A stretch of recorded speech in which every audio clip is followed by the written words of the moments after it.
মায়াপুরের ইসকন মন্দিরের আদলে পানি ট্যাঙ্কিতে শ্যামা পুজো। দুর্গোৎসবের আমেজ কাটতে না কাটতেই শুরু হয়েছে শ্যামা পুজোর প্রস্তুতি।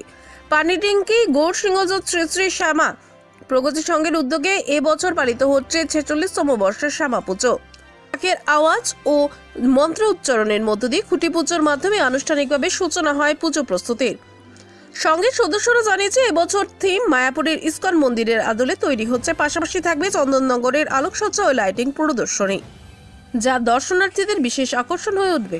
গত বছর গুজরাটের অক্ষরধাম মন্দিরের আদলে তৈরি প্যান্ডেলে দর্শনার্থীদের উপচে পড়া ভিড় দেখা গিয়েছিল। এবছরও শ্যামা প্রগতি সংঘের সম্পাদক দিলীপ মহন্ত জানান, পুজো উপলক্ষে শুধুমাত্র থিম প্যান্ডেল নয়, বিভিন্ন সাংস্কৃতিক ও সামাজিক অনুষ্ঠানও আয়োজিত হবে। উত্তরবঙ্গের অন্যান্য শ্যামা পুজো মণ্ডপগুলির সঙ্গে টক্কর দেবে এই প্যান্ডেল বলেই মনে করছেন স্থানীয়রা। পানি ট্যাঙ্কের এই শ্যামা পুজোর প্যান্ডেল এখন থেকে এলাকায় আলোচনার কেন্দ্রবিন্দুতে। এবারে আমাদের শ্রী শ্রী শ্যামা প্রগতি সংঘের পক্ষ থেকে শ্রী শ্যামা মায়ের পুজোর আজকে খুঁটি পুজো উদ্ঘাটন আমরা করলাম। এবার আমাদের শ্যামা মায়ের পুজো 46তম বছর এইবারে। এবার আমরা কলকাতার মায়াপুরের ইসকন মন্দিরের আদলে ইসকন মন্দির তৈরি করতেছি এখানে, এবং আমাদের লাইটিং থাকবে চন্দননগরের আলোকসজ্জা। 46তম। আমাদের এইবারের বাজেট রয়েছে 13 লক্ষ টাকা।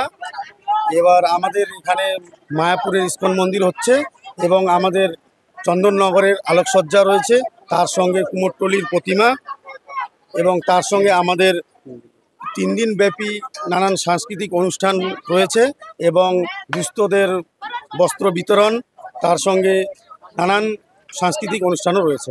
প্রত্যেকবারই তো পুজোটা এখানে বড় করেই পাশে আপনাদের মন্দির আছে, মন্দিরের পুজোটা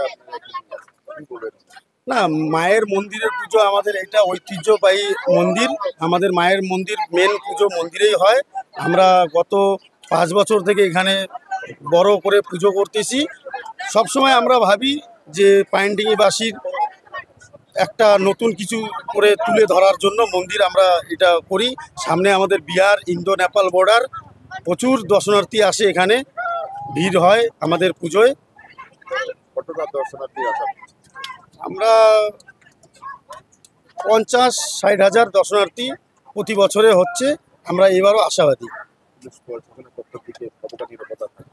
পুলিশ পক্ষ থেকে আমাদের সবসময় পারমিশন নিয়ে থাকি, সবসময় আমাদের পাশে থাকে এবং আমাদেরকে সহযোগিতা করে।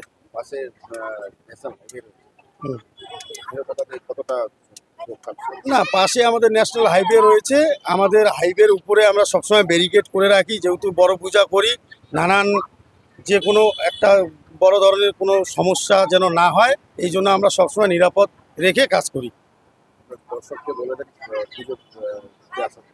আমরা সবাইকে অনুরোধ করব, শ্রী শ্রী শ্যামা প্রগতি সংঘের পক্ষ থেকে আমাদের যে শ্যামা মায়ের পুজো হয়, প্রতি বছর আমরা বড় আকারের পুজো করে থাকি। সব দর্শনার্থীদের কাছে আমাদের অনুরোধ, সবাই আসবেন এবং প্রচুর আনন্দ ভোগ করবেন। আমি শ্যামা মায়ের প্রগতি সংঘের পক্ষ থেকে বলতেছি, আমি দিলীপ মহন্ত, আমি সেক্রেটারি পুজো কমিটির এবং শ্রী শ্রী শ্যামা প্রগতি সংঘের সেক্রেটারি।